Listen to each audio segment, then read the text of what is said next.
Form of bucket of water. Shape of a pelican. And the girl would just pick him up, the bucket of water. And then somehow he wouldn't die when they empty the bucket of water out onto things. I wonder what he was getting rid of. I'm not sure. Not sure we're deep enough for that. Anyway, we're live. We gonna do a proper intro? Oh, proper intro? Let's do a proper intro. Are we going to record a real proper intro? We can do that maybe Another at a time. different time. Well, all right, everyone. Back again. Trey and Alfred with another episode. Well, now I'm concerned. There you go. I I thought you were was, gonna say it I was too. waiting for you to jump into I it. thought you were gonna say it too. I was waiting for a spot. That's how it's gonna be. This whole podcast where I can't get a word in edgewise. I was getting you the word. I mean, if you want to do it together, we could have given you the 3, 2, 1. We could have a sign, Yeah, a sign. something like that. We were talking about getting a recording sign. The recording. Actually, yeah. we can. We could probably get one in neon. Oh, that'd be nice. Probably the easiest one. Get the jewel sign. Just turn it on and off. That would actually be kind of cool. Yeah, I'm pretty sure a lot of people would just leave us alone with the jewel neon sign. Well, you don't get any visitors anyways, so Yeah, that's not a sure. stab. That's a plus. I was quarantined before it was cool. Yeah, exactly. That's all I've been doing is quarantining. So yeah, if you're listening to this sometime in the future, hopefully coronavirus did not get you. It has not got us yet, but we are deep in the trenches right now. Yeah. It's spreading like wildfire. And really, the disease so far hasn't done as much damage as the panic. Yeah. So for anybody listening to this in the future, people bought up a lot of toilet paper. I don't know why. For a respiratory disease. For respiratory disease. Yeah, people just don't know how to act. It's like they assumed that as soon as the disease got prevalent, the first thing that was going to happen is everyone was going to get the squirts all at once. Even then, invest in a bidet. Europe had it right forever. The best part is I have a friend who's a plumber on Facebook, and he had to go on a long rant this morning. He's like, hey guys, just let everyone know, I understand that there's stuff going on, but let me go ahead and tell you off the top. Please don't flush napkins, baby wipes, and just gave a list. He's like, just don't do it. Even the Otherwise I'm making money off of this and I feel weird. Even the ones that say flushable, you're not supposed to flush Yeah. those. It's a lie. It's a lie. Yeah, you're going to clog up your plumbing. Everything's That's a not good. lie. It's not good. You need those turd pipes nice and clean. Yeah. That's all a lie. And that's a segue into today's episode. What are we talking about? What are lies? What is lying to us? Well, it's the possibility that everything that we know is a lie. Do go on. Today we're gonna go down just a couple of different theories and ideas that our lives, reality, the universe isn't real. Yeah, today in our podcast, me and Trey are questioning our reality and by extension, your reality. Yeah. So if you are not having an existential solipsistic moment by the time this podcast is done, we have failed and we will commit traditional seppuku to make up for that. I'm not doing that. Oh. Damn it. I didn't sign up for this. Well, I guess it's just me by myself. It'll be a one-man podcast if you let y'all down. I mean, it wouldn't be the first one. So, Oh, true. so me and Trey, we went our separate ways and we created a list of a few theories. I think we have enough to talk about. So we might have some overlapping theories. So we'll just start, and then if you have also researched this, go ahead and jump in, and we can just talk about that. Yeah, that's kind of what I thought we were going to go with. I feel like there's a few theories, but they all really kind of compound on the same basic principles. Yeah. So even if we had wildly different theories, They we're still kinda- going to touch at the base. Yeah, they're all gonna kind of run parallel, Yeah, like the many universes we live in. exactly. I didn't write about that. So, did you? Parallel universes? Didn't write about parallel universes. Something I was reading about through my other stuff was the theory of the false vacuum universe, which isn't so much as the universe doesn't exist. Yeah. It's that we exist inside of what is essentially, Like an inverted sphere, right? well, it's more of the way it was described, which I think is the best description I think could have come for this, is imagine you're boiling a pot of water on the stove. Yeah. The real universe Oh, is yeah, the yeah. water, Right. and our universe is in the bubble Yes. that's going to eventually reach the top Okay, yeah, I do remember that. and no longer exist. Yeah. And the theory is that's a possibility that's where our universe is in one of these bubbles, and it could take millions, billions, fucking eons before that bubble goes from the bottom to the top. Right. But when it does, all of existence is just going to snap out of existence at once. No warning, no all the stars brighten up, all the birds you blink and it's going to be nothingness. Well, hopefully by that time, humans probably are nowhere near alive and been dead for billions of years. Oh no, it could happen right now. It could I happen, mean- but it could happen before we finish this podcast. I don't know. Well, I mean, how old is the universe? Like 13 billion years old. So the chances of it happening during a human lifetime are probably abysmal. I don't know, man. Seems like a gambler's fallacy. It's the idea that it hadn't happened yet. It's gonna happen. I don't know. It could happen at any moment. How selfish does one have to be to think that the end of the Earth or the entire universe is going to happen when one is alive? I mean, just as many years as we've been around, not we, but like life has been around, the universe has been around. Man, this is just such a small portion of it. Well, I mean, I feel like that would be true if it wasn't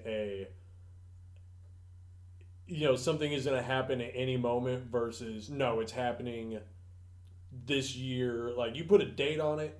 Yeah.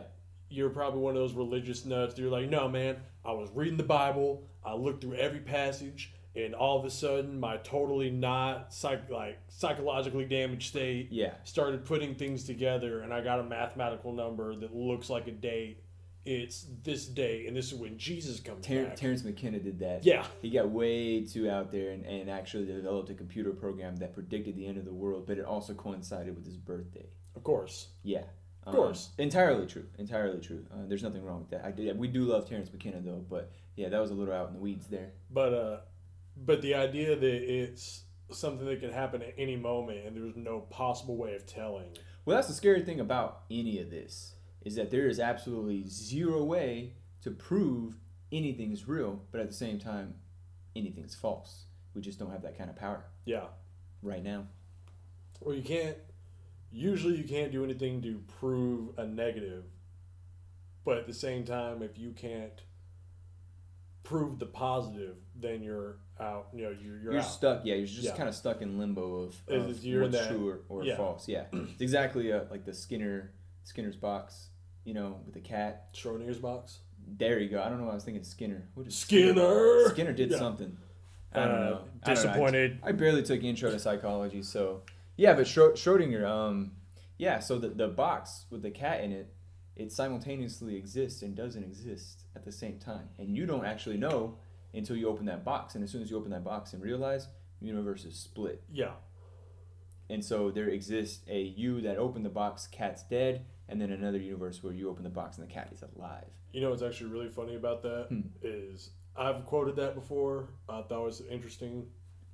I actually looked into the study of what he was doing. Yeah. He was trying to prove how ridiculous the idea of quantum entanglement and the quantum theory is. And then everyone quotes him as the dude that's like, nah, man, this is totally true. Fucking Schrodinger said with the cat box. Yeah, and he's somewhere just, if an afterlife exists, he's like, well, fuck me, huh? I did all that work. It's a game of telephone. I killed so many cats, and you people can't even get the story right. Terrible. Well, it just goes to show you how crazy quantum mechanics are, because it tries to explain the universe on the smallest scale. Einstein did this, but on the large scale with his general relativity theory, and that explains large things like space, time, gravity, things like that. But on a small scale, when you get a subatomic, that stuff doesn't make any sense. It doesn't really apply. Yeah. So quantum mechanics are kind of a way to try to make sense of what's already happening on the subatomic level. Yeah. And there's God, there's just a whole lot to get into with that. Yeah, oh yeah. And we were just armchair, pretty much scientist. jackasses. We don't know Yeah. anything about quantum mechanics or theory. I actually have a book. I forget who it's by, but it's man, I forget the title right now.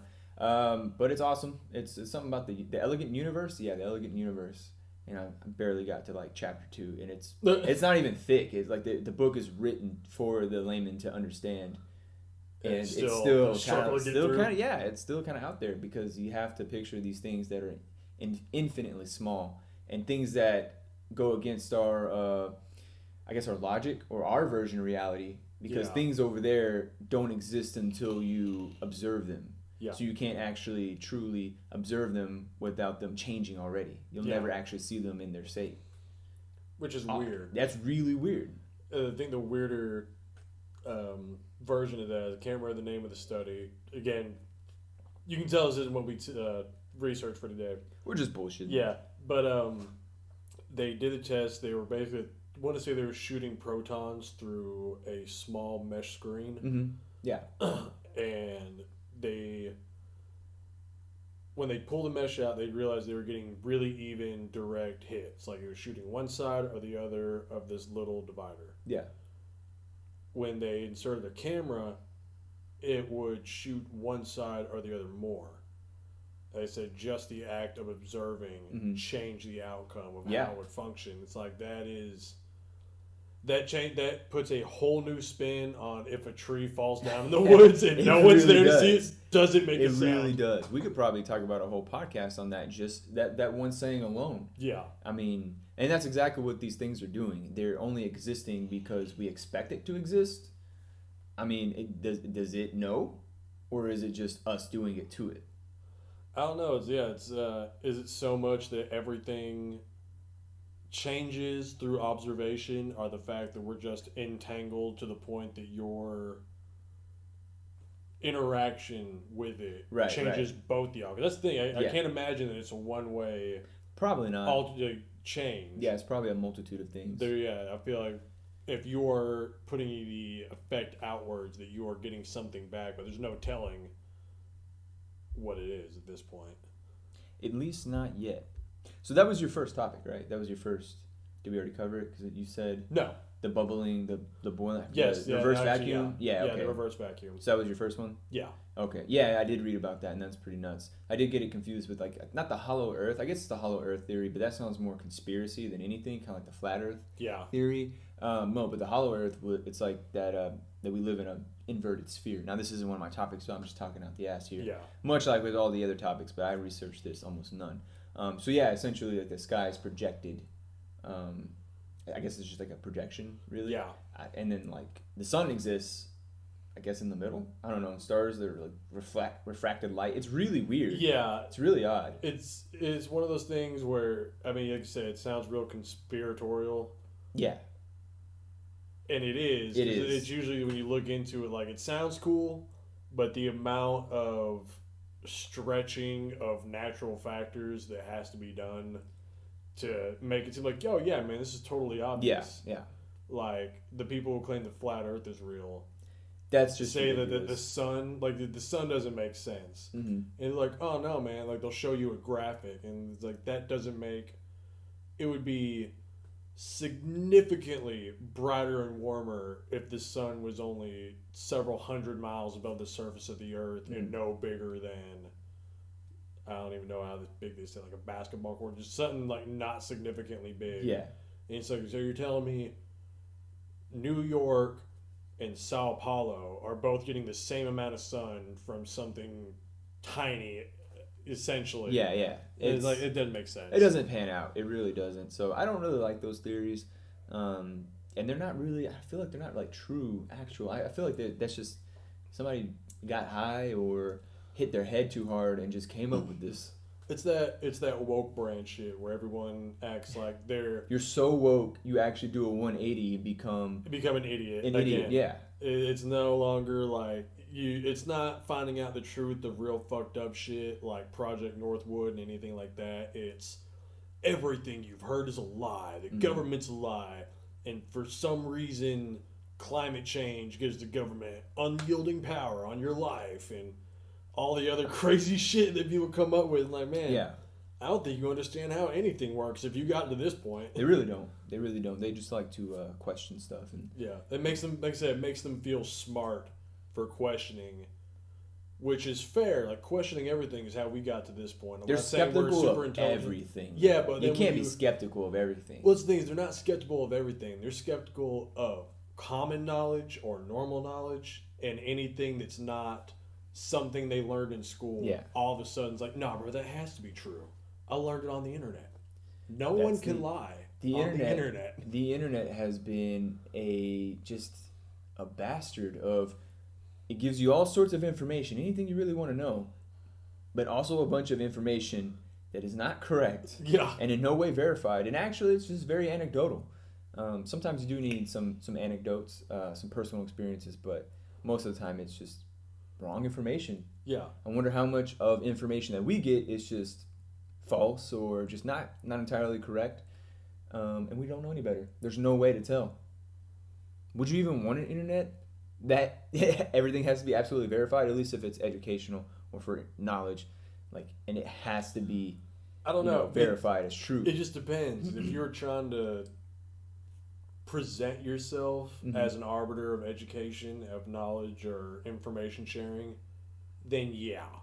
I feel like that'd be fair if we were purged of the stupid shit. Yeah. But if you're The Onion or Babylon Bee or someone Well, who's you writing would just exist in the writing educational dumb shit, but I'm saying you're writing like clear, trolly. Yeah. Like when someone's like, "Oh no, dude, we obviously don't live on the flat Earth. The Earth is a cube. Right. You obviously are an idiot for not believing in cube Earth. Like you're trolling. That's funny. That's fine on the internet. Yeah. That's comedy. But when someone is hardcore spreading this stuff, you think that small things aren't that heavy, but when you're so convinced that everyone's lied to you about the shape of the Earth, suddenly you're like, nah, man, vaccines aren't a thing.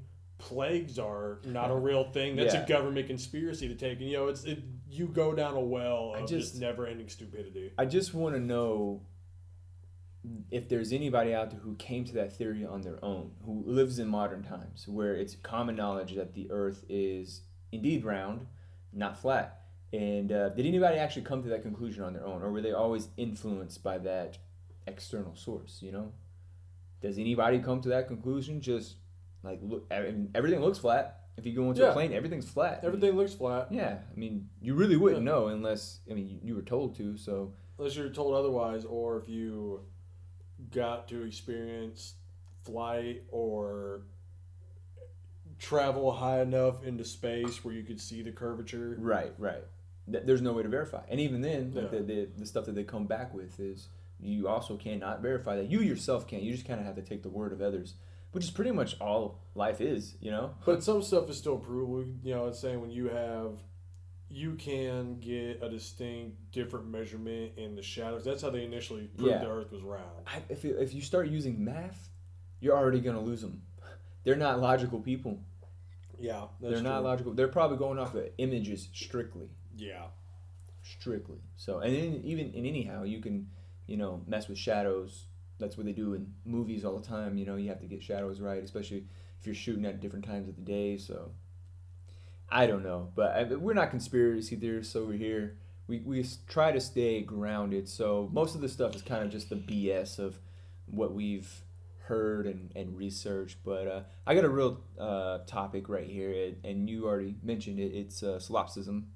So pretty much solipsism is the theory or belief that we can't confirm that anything in reality is real except our own minds, which is a mindfuck. Yeah. Because you really can't. I can reach out and touch something on the wall, but there's no telling if that's actually there.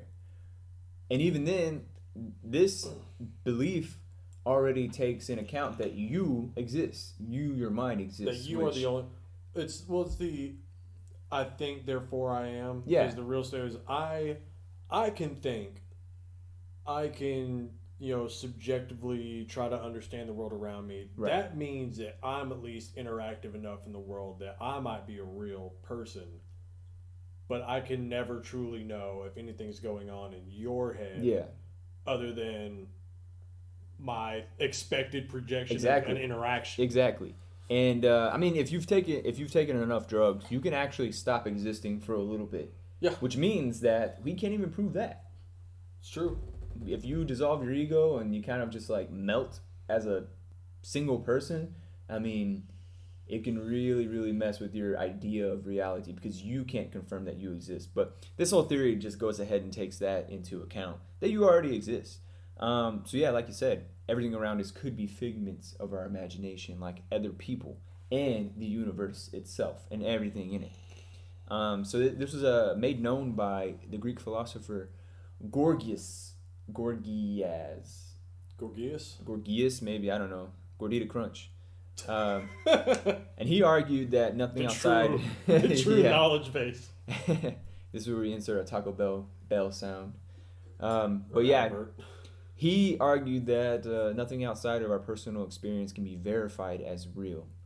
And honestly, that's true and kind of scary. You really can't know if anything is real. You know what I think is equally scary? And What's I that? really wish I had looked it up because I looked up solipsism, some alliteration. There's like the complete inverse opposite Mm-hmm. of solipsism, which is the understanding that every being, person, whatever you come across, has a deeply rich and complicated life as yourself, and try to, in that moment, you kind of get in a mind fuck of like, how do we even function as a society? Yeah. Million plus people in a town, and we're Yeah. not constantly murdering each other over ridiculous shit. That's pretty interesting. I do get caught in that idea sometimes. I'm just like, man, how does stuff stay like it is? Or how do you even get like this, We're all just pretty much winging it at all times with everything. I have a brief moment of this, like in traffic, Mhm. where I'm having a personal shitty moment where I'm like, I wish all these fuckers would move, like they're robots in my way, like Yeah, boxes. And then exactly, you have yeah. that moment of every other person around me is probably thinking the exact same thing. Except for the assholes at the very front. Yeah, starting the guy in the front who's doing He's a sim. 45 in the fast lane. Yeah, fuck that guy. But everyone else, yeah, everyone's in their own world, but at the same time, everyone is their own person. Right. And it just kind of throws you for a loop when you're sitting there having a moment to yourself and realize that billions of lives are all happening at once. Mhm. And that's weird to imagine. I didn't even know that was an actual thing that had a name because like you said, like you often think about that. I think about that too, and I don't even have to be high to think about that. It's like I just see somebody out there and I'm like, man, they have a whole lifetime of just things. Like they are their own main character. Yeah. To them, they're just a passerby and somebody I'll probably never see again, but they are the main character. Yeah, they're in an their life. NPC in my life. Yeah. But in And that vice person's versa. life, vice versa. And vice versa. That person saw me. We made eye contact. We're never going to see each other again, maybe. They went off and lived their entire fucking life. Yeah. Born, lived, had children, died since I've seen them. Happiness, sadness, and suffering, all in between. And you don't see any of that. Yeah, that's just my life, bam. was completely uninhibited, undisturbed by the fact that was happening. Yeah. It's kind of weird. That just goes to show you how humans naturally are so self-involved.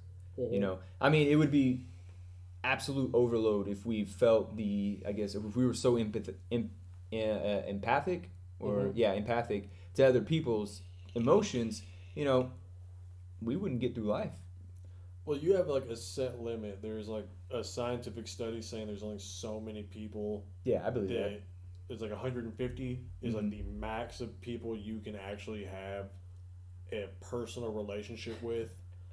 That's even a lot. Like though. it's what I'm saying. It's like the top peak number. That's Yeah. why if you look back in the day of like tribes and shit, Yeah, that was usually the peak.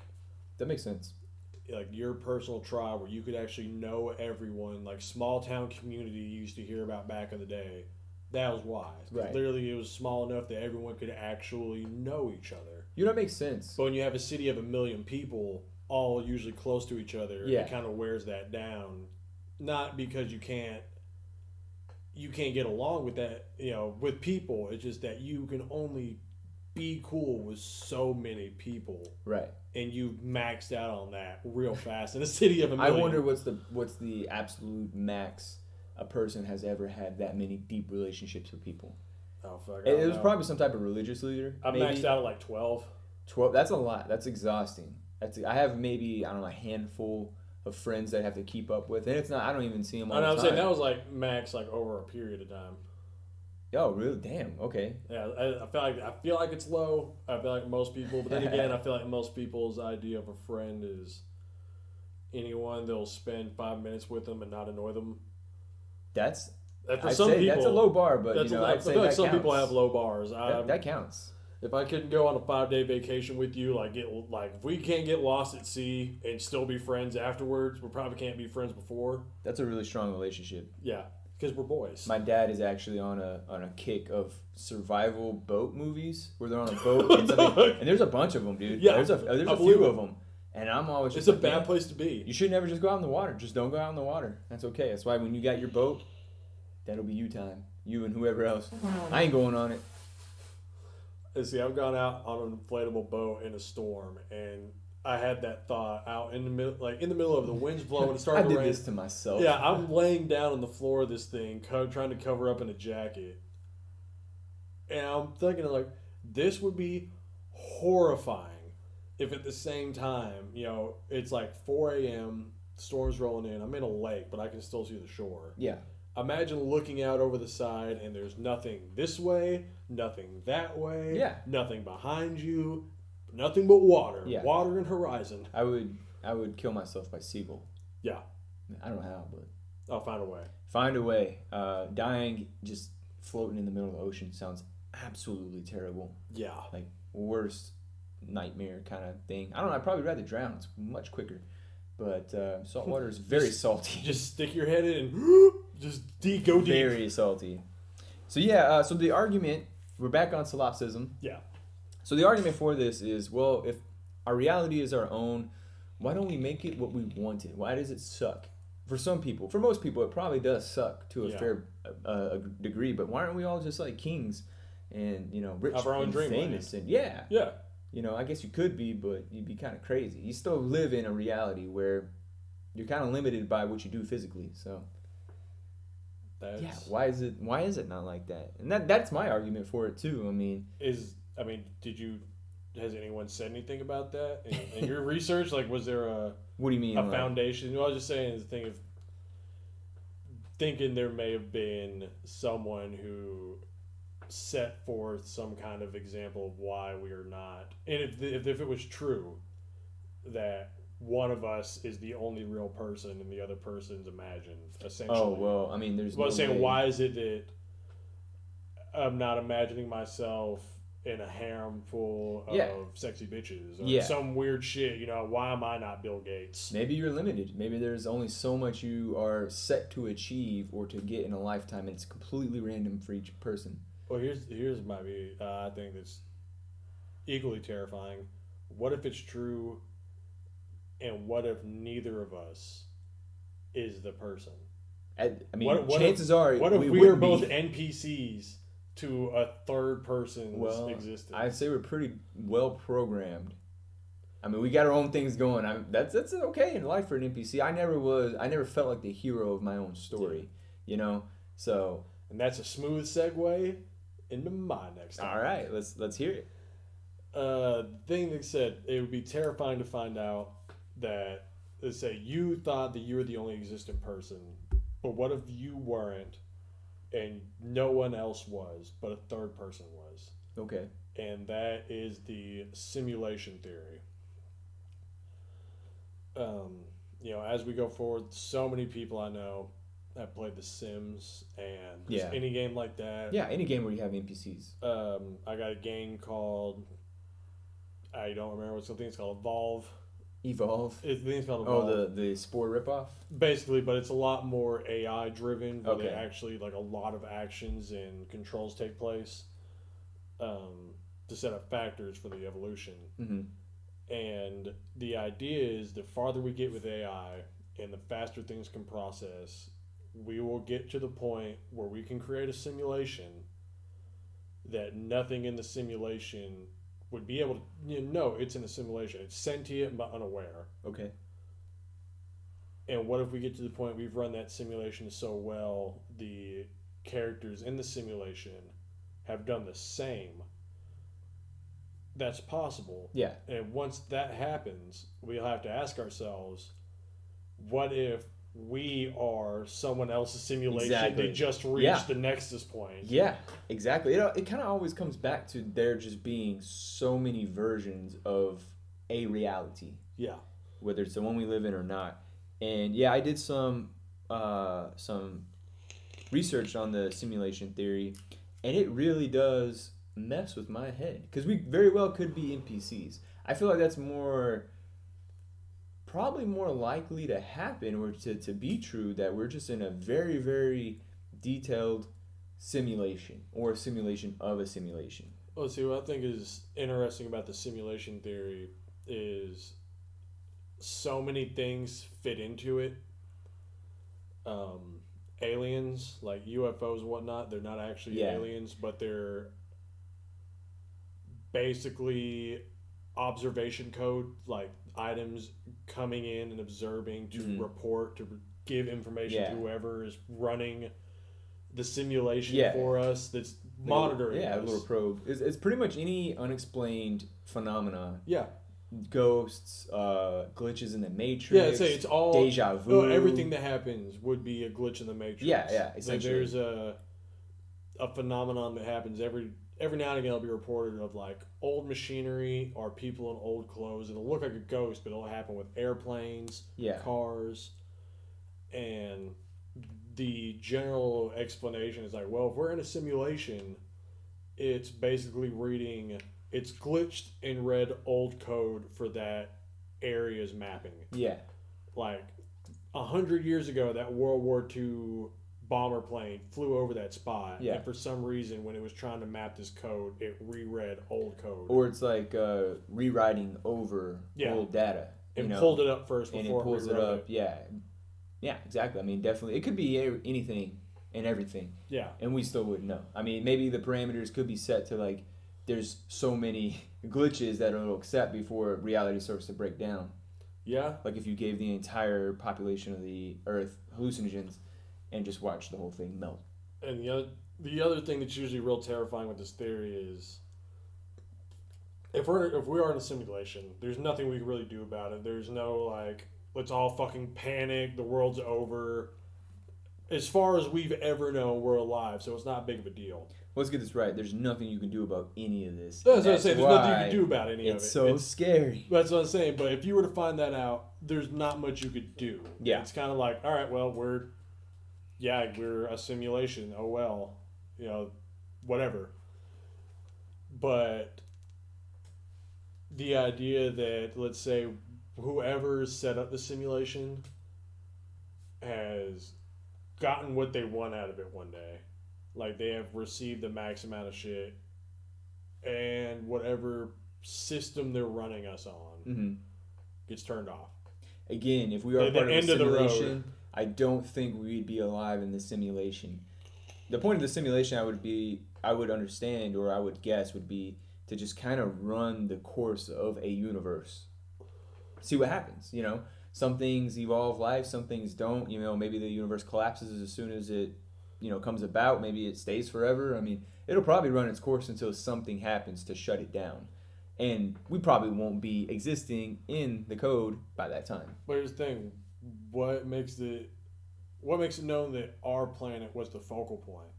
What if there was another more interesting Sims planet that was the real junction point? We were like a side build-up of code, just continue to processing outside of it, and once they're done observing that over there, Yeah. we're pointless. Like It could keep going. It could keep going. So they could keep running it forever. Yeah. Or it could be we're running. No, I mean, like, you keep going, Yeah. deeper into the simulations. Let's say you can go. There's a whole lot to it, and it's a bit unnerving. I would say so. I'm not so much worried that things are just going to end right now. More like, man, everything's so useless and worthless. And nothing is actually of value because nothing's actually real. But I guess it's what we assign realness to things. You know, I mean, even if our reality is completely fake, it's real to us. Yeah, it's real to somebody. That's what I was saying. There would be no reason to like the world to fall apart if we found out that tomorrow, like, oh yeah, we're in a simulation. Like, right, literal texted code was blasted onto the sky. Yeah, this is a simulation. Night. Yeah, I wouldn't. Hi, I'm Greg. Yeah. I'm the coder. Yeah. All praise Greg. Yeah, Greg is everyone gonna drop whatever religion they're on and suddenly all bow down to the Almighty Greg? I feel like I would. Oh yeah, no, I would, but change my code. Change me to someone successful, Greg. Yeah, that's what I would be so upset about. It's like, man, why is there so much programmed misery here? You know, why can't we just all be cool? That's the same thing you start talking about religion and deities. Because you say if we are a program, that at least gives the same kind of background of something set us in motion. Yeah. But we're back at the same point of a god of, bro, you're a dick. Yeah, you exactly. could have done so much. You had ultimate authority and control, and you're like, nah, just let the wave hit. Fuck it. Exactly. I mean, it's almost like if you saw a pile of ants. You know, you're not going to stop and help individual ants. But if the colony is messed up or something like that, well, I mean, depending on the situation, most likely you're going to try to kill the whole thing. But I don't know, say you wanted to save it. You probably could, but you're going to save the whole colony, not individual ants. That's probably how it is. Like, you can see little individual things, but it would be so... Oh, yeah, it depends on how important it is. So cumbersome to actually go in and readjust everybody's life. Yeah. Still a dick. Yeah, honestly, yeah. Just go ahead and end the existence. Just cut. My life's not that bad, but I mean, it could be better. Yeah. I'm complaining about mild things, but still, bro, just flip the switch. Just flip the switch. It doesn't matter. We're all brains in a vat. That's our next subject. Actually. Oh, dude, smooth transition. So actually, we'll probably come back to simulation theory because they all build on each other. But let's go ahead and talk about brain in a vat. Essentially, this is imagine that you are just a brain floating or suspended in some liquid, and that's all you are. You don't have a body, you don't have eyes, you don't have anything, man. You're just a brain hooked up to some wires, and you're being fed stimulation that entirely simulates your world, virtual world, essentially. Yeah. The thing is, in this theory, you exist, but only as a brain. Which, honestly, that's true. We only exist as a brain. Everything else is just an extension of the brain. Yeah. We're literally just floating brains. And a flesh robot. Yeah, walking around. Brains are just contacting other brains. That's why it's so weird. It's so eerie when I see a brain isolated from the body. When you see just a lump of brain, you're like, that's the entirety of a human. Yeah. That's really essentially weird. What makes the human. That's all it is. Yeah. And now it's on a metallic tray exactly. in a fucking lab. It's weird. It's really, oh man, a disembodied brain. It's just so unnerving to me. You know what's telling you that? Your brain. Your brain doesn't like seeing itself naked. It's uncomfortable. Yeah, it's like, that's not right. Yeah, that shouldn't be there. Yeah. That's not good. I wonder how life would be if we just evolved as brains. Just brains. I mean, obviously we wouldn't evolve to the brain that we have today, but say it could happen. Now we're just brains. We have no actual exterior. Just a brain. I don't know. I feel like we may have hit that point the moment our prefrontal cortex developed, and we developed more of a state of sentience versus, I hate saying that, everything's sentient. You know, if it exists, it feels fear and self-preservation. It's sentient. I'd say so. But then there's sapient, where you are smart enough to know that you are a thing and existing, and then have existential crises. Yes. When you're that smart, it's a little different. Because before, if you're just a lizard, you're a brain, but you're more of your genes. Yeah. Trying to reproduce. But when you're a brain, you're purely just responding to, I forgot what it's called.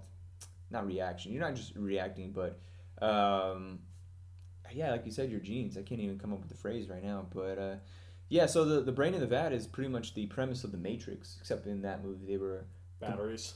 Well, they were batteries, but they were also complete bodies. Yeah. Which would make much sense, because you would have to grow a whole human before you could harvest all of its power. That seems like a waste, because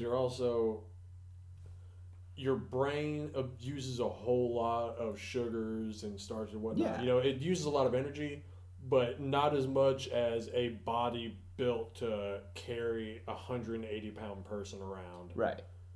So if you're a brain in a vat, it seems like it would be simpler, and when it's nothing but neuron shit in your brain, Yeah. it seems like it would be easier to harvest than trying to harvest neuron power that's also powering hearts, lungs, livers. Yeah, yeah, exactly. The That's whole my body. issue with it. Yeah, the whole brain is there, yet the whole brain wouldn't be needed. Only pieces and parts of it. Yeah. Because there's entire parts where it's just completely for motor function, you know, or just controlling things that you need a body for, like what you were saying. Only some parts of it actually do anything mental or inside your head. So yeah, having the whole brain there would be a waste. That's just It weird. just would be an energy waste, you know. Maybe those parts aren't active. You know, if you got that advanced, and I think it was robots or like robots that were doing this or something. I Yeah. actually watched the movie, and anybody who listens to this and is a fan of Matrix, I'm not gonna watch it. You know me. If you know me, I ain't gonna watch it. So yeah, it just would be terribly inefficient to have the whole brain there. They would probably be smart enough to isolate those parts that give them the most juice. Really don't know how much power you get from a brain to begin with. They found a way to do it. I mean, I'm gonna go with that. I'm gonna suspend my belief and say that okay, like that's what they did. So that's believable. That's fine. It can be believable, but why were they copies of themselves? I feel like that would also be a lot of trouble to make an actual copy of the adult in the virtual world instead of just making identical humans and then giving them a virtual identity. Well, the even weirder part is why give them a virtual reality? It's because the other theory I've seen come to the brain in a vat is not that you're receiving exterior stimulation, it's that you're a brain in a vat and it's so devoid of stimulation, it's doing it itself. Like when you sit in a dark room too long, a dark, quiet room, Yeah. and you start hearing noises Yeah. and seeing shadows, your brain is like demanding stimulation. So it's created itself. So the possibility that your brain is in a jar somewhere, so fucking bored that it just went to town and went full DMT dump dream sequence just to keep itself from frying from boredom. What if that's psychosis? Here's what we are right now. Yeah, I mean, all these theories could be happening simultaneously. We wouldn't know it, At but the same damn the same damn time, and there's nothing you can do about it. But yeah, I mean, how can one prove that they're not in a brain in a vat? How could you prove that? I think, therefore I am. Brains think. There's really, this is the problem with all these is there's, like you said, there's no way No possible way. to determine whether or not none of these things are the truth or not the truth. Yeah. It's not so much you can't prove these things are real, it's that proving that our reality is in fact real is the problem when brought up with other options. If it was only one option, we could all just be like, yeah, it's that. Yeah. But when you come to the reality, like I said, that a stimulated brain can't tell the difference between reality and the stimulation, then you hit that point of like, all right, well, what is real? Like, what can you definitively say is anytime your brain has been tricked, there's small, anytime you wiggled a pencil when you're in elementary school and it looked like it was rubber, your look brain at those optical illusions, screwed off, you can easily be fooled, and that's what makes this stuff so scary, is because the brain can conceive that it exists, but it can't prove it. Yeah. And that's the curse of, I guess, the human thought right now, is that we've developed the potential for deep thought, but at the same time we've also developed the inquisitiveness of, do we actually exist? The existential crisis. Well, I say that's the worst part about being sapient is you're intelligent enough to literally change the shape of the world around you. Yeah. But at the same time be an anxious wreck of an animal. Yeah. Because your brain is processed way beyond find food, fuck, and don't die. Suddenly, like we're doing right now, we've spent a couple of hours involved in reading shit that just had our brains going, but what's the answer though? There's no answer. Yeah, I don't like that there's not an answer. Give me an answer, and This is now the you're most yeah. unfulfilling episode because it's never actually going to peak. It's just we're laying these things out and you take of it what you will, but there's no actual answer. There's no real ending. There's no real solution to any of this. This is emotional edging to the fullest. Exactly. Emotional edging, and you're never going to blow. No. So, yeah, I mean, we're approaching the hour mark, so we're getting 45 minutes in. Well, I guess we got some time to snip off from the front, but we pretty much. Did you have any more theories? Because I was going to move on to the personal ones. I want to hear your personal one because I'm pretty intrigued. You shouldn't be. It's not that entertaining. I don't even know why we're recording this. No. So my personal theory is that the world around us is completely real. And now there could be many of them, but that doesn't matter because in my own head, I exist. Even if I can't prove it, I still exist on some level. I am an existing thing, whether I'm an NPC or a hologram or, whatever, a copy of a copy of a copy to infinity, I still exist on some level, even if it's the smallest one. But that also leaves room for me existing solely as me and nothing else. And everything in between, which is pretty cool about it. So our perception of reality is entirely tied to our senses. Our eyes, ears, our touch, our taste. I don't know, I think that was it. But anyways. The five boys. Yeah, the 5 ones. And sometimes 6. People throw a 6th one in there. The feeling, seeing ghosts. Well, seeing ghosts, but also like, I forgot what it's called, but it's like perceiving things that either aren't there or around you. Yeah. I mean, some people add in all sorts of things. There's actually 15, but Yeah, there's way more senses. There's way more senses. But the 5 ones that how we actually take in the world. Those are the ones that really affect our perception of reality. Because if you think about it, other things, even other people, don't see the world you see it. Yeah. I mean, we may see this wall as a wall, but it's painted. And somebody with, who's colorblind might see it differently. We'll never know. That shade of green, whatever it is, right? I don't even know what shade this is. Yeah. Greenish gray. It's actually a pleasant color. It could be something totally different to me than it is to you. That's something I've thought about before, and because you could be seeing a color, and just because, like I say, you and I have both seen 2 completely different colors. Yeah.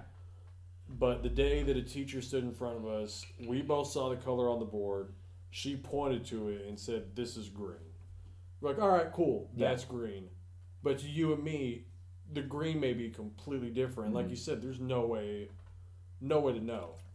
There's no. We've all just agreed that it is like that. Let's say it's one of those. It kind of adds, like you said, adds back to the solipsism or the reverse of solipsism, where you hit that everyone is their own person moment again. Where you're like, that's weird. Yeah, it is. But it gives like to me, and it gives me the jeebs. Yeah. But it goes even deeper than that because, I mean, that's just one thing. That's our eyes. So imagine if we had more eyes. Or if we had eyes with different cones and rods, or like the cones and rods and something else, like with insects, where they can see other wavelengths. Yeah. So how much different life would be if we could see UV light? Oh, yeah. That would be terribly different. What if we could taste with our limbs, like insects? Everything we touch. Our world is built on perception. Exactly. Sure. Yeah. And say if we had the ability to perceive the world differently, we would. The world would be different. The world would be different. And I think I don't have to invent some weird theory that says, oh man, like the reality is it's false. Something's fabricating. Something's building this as we go along. We're just figments of a computer or another person's imagination, or we're trapped in a bubble in boiling liquid. It doesn't matter. None of that. I don't have to come up with that because reality to us is reality as it is, and it will always be the same unless we get something new to change our perception of reality. And that's where I think drugs, or just not even drugs, but altered states of consciousness come in. They don't unlock any doors, but I guess what they do is kind of put you a step above. Like if you're standing on flat ground, you can only see the things around you, but if you step, maybe 10 feet higher, you can see much farther, and you can see different things, and you can kind of see things as a whole. I mean, it changes your perception of things. I think that's a big kicker why I'm a fan more today than I was when I was younger, honestly, of education. Yeah. And not just classically, you got to learn math, but like what we're doing now, we're just exploring things that are interesting. Yeah. Oh, yeah. You find these ideas and perceptions written down in a way you would have not come up with, Mm-hmm. and now you got to kind of reflect. You get to the point where you're reflecting on your other ideals Yeah. through this new lens. Yeah. And it's a basic part of growth, but then you kind of get that point where you look back, you're like, man, how did I ever think in this way? And you may lose that. The person you were when you were 14, when you Yeah. made decisions, you're I mean, you're not that person. As your brain starts to become more encumbered with experience and knowledge, it definitely changes your outlook, and you don't even have to have any extra senses. Just manipulating neurons, to form these new pathways can actually just change your reality. And maybe not the things in front of you physically, but maybe the way you think about things. But we're human, so that can change our reality. That can change the whole way we live. Yeah. And that's why I think that is kind of how it is in terms of reality. Like, reality is how it is, but it's only like that because that's how we perceive it. Reality is different for different things, different people. So reality is always different. If you think about that, reality is always different.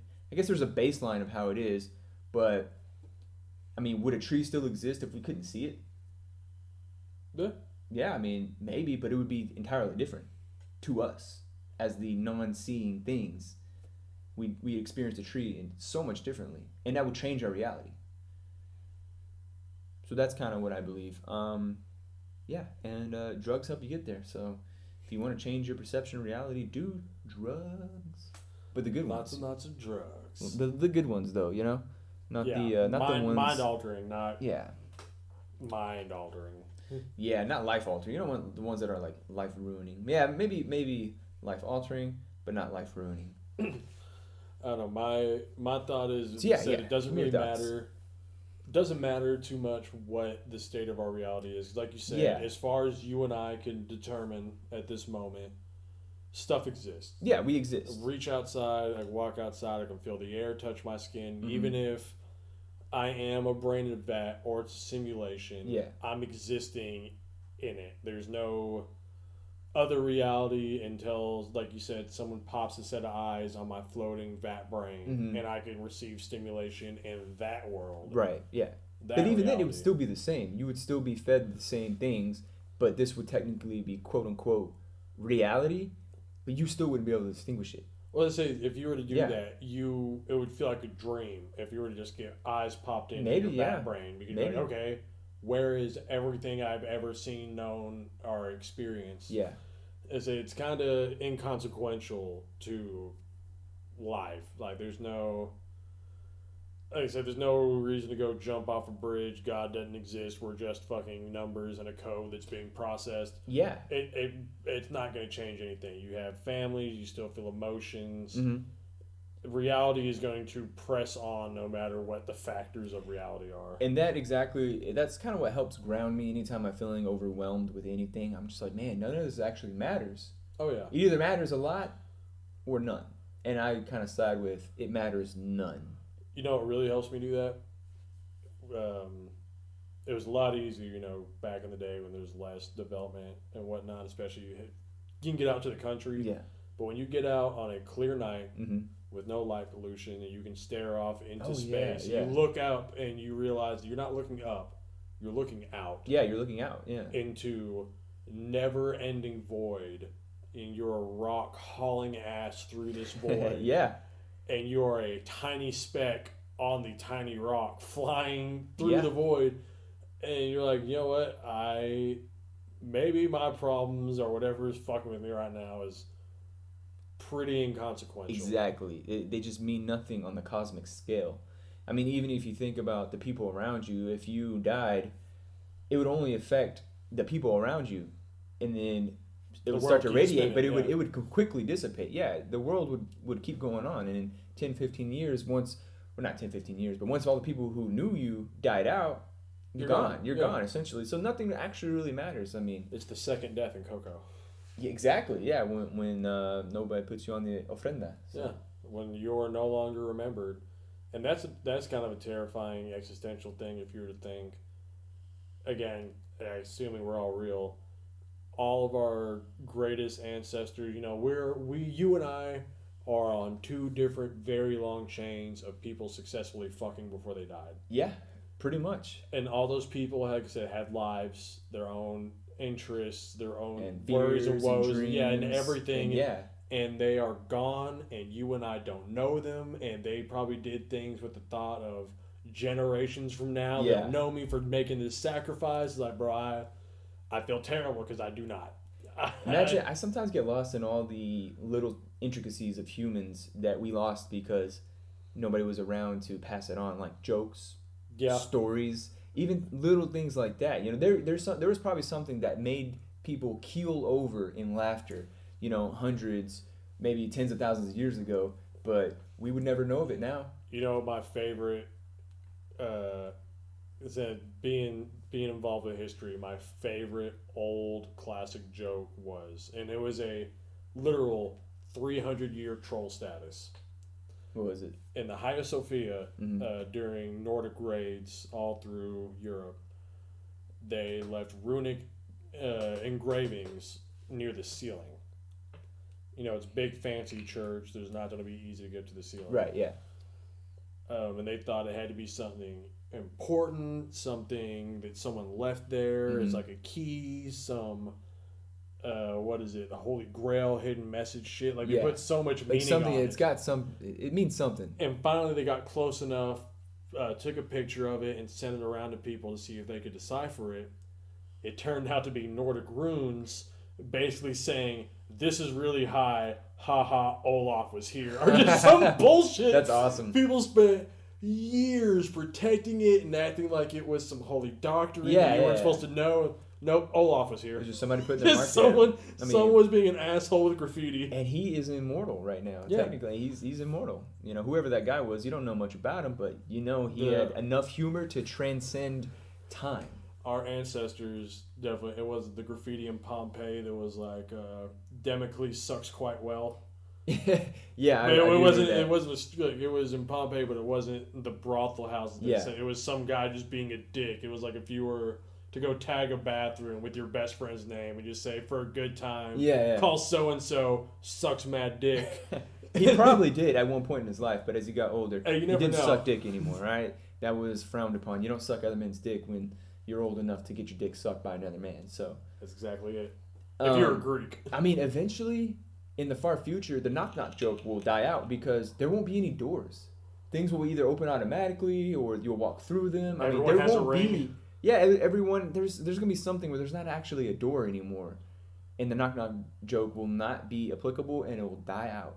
oh man, that's when you just get into the idea of the evolution of words and realizing that some words that we use for shit no longer make sense from what their original application was. Yeah. Actually, probably if it does stick around, people will say knock knock, and then where did that come from? Like, what do you mean knock knock? What is that? Well, hell, you see that now with kids these days, and they have their phone, and you know the what is it? The shit you just slide up Yeah. to answer your call. It looks like an old phone, like the Mhm. old sit on the tray phone. Oh yeah. The And kids symbol. don't know what that yeah, is. the symbol. The old they don't know what that is, and the save icon is a floppy disk. Exactly. They don't know what the fuck that is. That is actually very true. And yeah. it's just, all it is now is a symbol for whatever it is, but they don't know why. Yeah.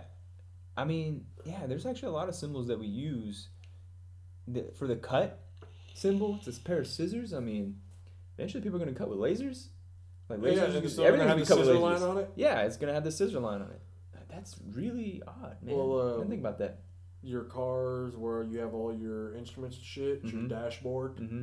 That was from back when we had carriages, and when you had your horse haul ass, it would kick up dirt and rocks. So you had a Yeah. board blocking it from Yeah. hitting your face. That is the dashboard, exactly. And now we kept it for something where you're not getting horse, feces and dirt getting lobbed in your face, but How we still come- call it the dashboard. How come nobody puts gloves in the glove box? Exactly. Let's say it's remnants of shit. Yeah. Their cupboard is literally broken down to the cup board when you just put one board up on a shelf Yeah. on the wall, and that was where That's you my put. cut board. Yeah, that's where you kept the one set of dishes you had because you were poor. Yeah. And that shit was expensive. Honestly, that's efficient. If you could just keep washing that dish over and over, I mean, This is my that's cup pretty board. It's efficient. not my cups board. It's my cup board. It's very minimalistic, but oh man, I was gonna say something else. Dang, fill the dead air. while I the think of dead air. this. While I think of this, Oh man, it probably wasn't anything profound, or else I would have kept. I mean, we've been Kept hitting it. a lot of profound things on this episode. I don't Somehow, think so. I feel like we've either we're gonna listen back to this and it's gonna be real groundbreaking sounding shit, It's not good. or we're gonna sound It's not completely gonna be. airheaded. Yeah, like we probably just sound smoked very a incoherent. like we just ripped a fat bowl. We didn't. and we just started talking about just some weird shit. This is our brains on internet, man, and an open. If you have an open mind, you're susceptible to all this stuff. I mean, I don't believe in it, but it's cool. It's cool to talk about. Well, that was weird. Yeah, it is. I mean, Man, what was it? I can't remember. It had something to do with, I guess, like things going out eventually, but what, going out of style or not going out of usage? style, but things that we don't use anymore that are still like representations of an older time. But you know, what? Yeah, I mean, You know what? I'm sure. We're oh, gonna think of it. guns. Like I mean, guns are a very known symbol. Like Yeah. a handgun, like where it says, no handguns or no guns allowed, or like even the symbolic crossing of guns. Yeah. I mean, they used to do that with swords, spears. I mean, older weapons. Mhm. You know. Now Well, that's there good. That eventually we're gonna have a weapon that isn't fired like that, and that's gonna be crossing handguns is gonna be like an ancient thing. Like, whoa, look at those ancient weapons. Well, even what was it? I've read it, and it's one of those things where it's questionable if it's the true source. But the origin of the handshake, which don't do while Corona's going on. Now, don't shake hands. We nut fist or bump elbows. Bump elbow, actually.